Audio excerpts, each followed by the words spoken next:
अगर आप ये वीडियो देख रहे हैं तो समझ लीजिए महादेव ने आपको बुलाया है।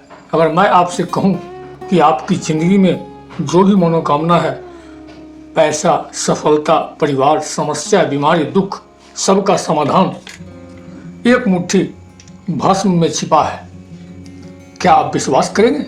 आज की कथा में वो रहस्य है जो सदियों से महासिद्ध योगी एक दूसरे को फुसफुसाकर बताते आए हैं, क्योंकि यह रहस्य हर किसी को नहीं दिया जाता है। इस वीडियो को पूरा देखिए, क्योंकि अंत में मैं बताऊंगा वो बेहद खास पल जब महादेव स्वयं प्रकट होकर एक गरीब किसान को भस्म का अद्भुत वरदान देते हैं। कथा शुरू होती है एक छोटे से गांव से। वहाँ एक गरीब लेकिन ईमानदार किसान रहता था। नाम था शिवराम। उसके खेत सूखे पड़े थे, घर में बर्तन तक बेचने की नौबत आ गई थी, लेकिन उसकी एक ही ताकत थी, महादेव पर अटूट विश्वास। हर सुबह वह नदी के किनारे जाकर बोलता, हे महादेव, मैं गरीब जरूर हूँ पर आपकी भक्ति, मेरा भरोसा कभी नहीं टूटेगा। ऐसा लगता था जैसे हवा भी उसकी बात सुनती थी। पर क्या महादेव सुन रहे थे? शिवराम को नहीं पता था, पर महादेव हर पल देख रहे थे। एक रात भयानक तूफान आया। शिवराम अपने टूटे हुए घर की मरम्मत कर रहा था कि दरवाजे पर ठक ठक की आवाज आई। बाहर एक साधु खड़ा था, आंखों में चमक, माथे पर भस्म, त्रिपुंड, ऐसे जैसे कभी अभी अभी कैलाश से उतरे हो। साधु ने पूछा, भोजन मिलेगा पुत्र? शिवराम ने अपनी पूरी झोली खाली कर दी, जो भी था वो साधु को खिला दिया। साधु मुस्कुराया, भस्म चाहिए? शिवराम बोला, मुझे तो बस भगवान का आशीर्वाद चाहिए।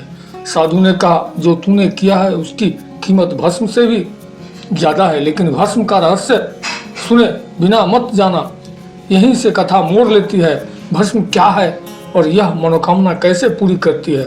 साधु बोले, भस्म सिर्फ राख नहीं है, यह महादेव का वो रूप है जो दुख को जलाकर शक्ति में बदल देता है। भस्म लगाने के 3 रहस्य हैं। रहस्य नंबर 1, भस्म अहंकार जलाती है। जब इंसान अहंकार से मुक्त होता है, उसकी मनोकामना खुद रास्ता ढूंढ लेती है। रहस्य 2, भस्म शरीर और आत्मा को एक करती है। जिस दिन इंसान अपनी आत्मा को पहचान ले, उसके लिए असंभव भी संभव हो जाता है। रहस्य 3, भस्म की शक्ति सिर्फ भक्त को पहचानती है। भस्म उन्हीं की मनोकामना पूरी करती है जिनके मन में छल कपट नहीं होता है। साधु ने कहा, शिवराम, आज से तू सिर्फ भस्म नहीं लगाएगा, आज से महादेव की शक्ति तेरे भीतर जागेगी। अचानक साधु मुस्कुराए और हवा में गायब हो गया। शिवराम डर गया।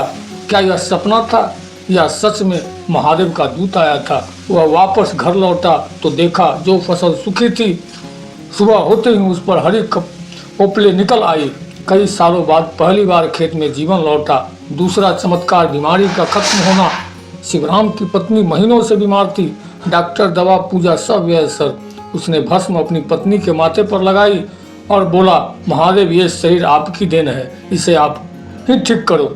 अगली सुबह वह उठकर बोली, मुझे पहली बार हल्का महसूस हो रहा है। कुछ ही दिनों में वह बिल्कुल स्वस्थ हो गई। पूरा गांव देखता रह गया। गांव के लोग भी पूछने लगे, ये कौन सी भस्म है? शिवराम ने कहा, ये भस्म साधारण नहीं, ये महादेव का वरदान है, लेकिन इसे पाने के लिए दिल साफ चाहिए, जेब नहीं। गांव के कई लालची लोग आए पर उनके हाथ कुछ नहीं लगा। सिर्फ वही लोग लाभ पाए जिनका मन सच्चा था। यही है भस्म का असली रहस्य। एक दिन शिवराम ध्यान में बैठा था। अचानक सामने से तेज प्रकाश निकला और उसमें से एक दिव्य आकृति प्रकट हुई। नीलकंठ, जटाधारी, त्रिशूलधारी, स्वयं महादेव। महादेव बोले, शिवराम, तूने जो साधु की सेवा की थी वह और कोई नहीं, मैं ही था। शिवराम के आंसू बह निकले। महादेव ने वरदान दिया, तेरी और तेरे परिवार की सभी मनोकामनाएं पूरी होगी, क्योंकि तूने भस्म के रहस्य को समझा। दूसरे की मदद सबसे बड़ा धर्म है। भस्म मनोकामना तब पूरी करती है जब मन में सच्चाई हो और जीवन में सेवा हो और दिल में शक्ति हो। महादेव भस्म देते हुए वे मौका देते हैं और वही मौका आपकी किस्मत बदल देता है। याद रखिए, महादेव देर करते हैं, अंधेर नहीं। आपकी मनोकामना भी पूरी होगी, बस विश्वास मत छोड़िए। हर हर महादेव।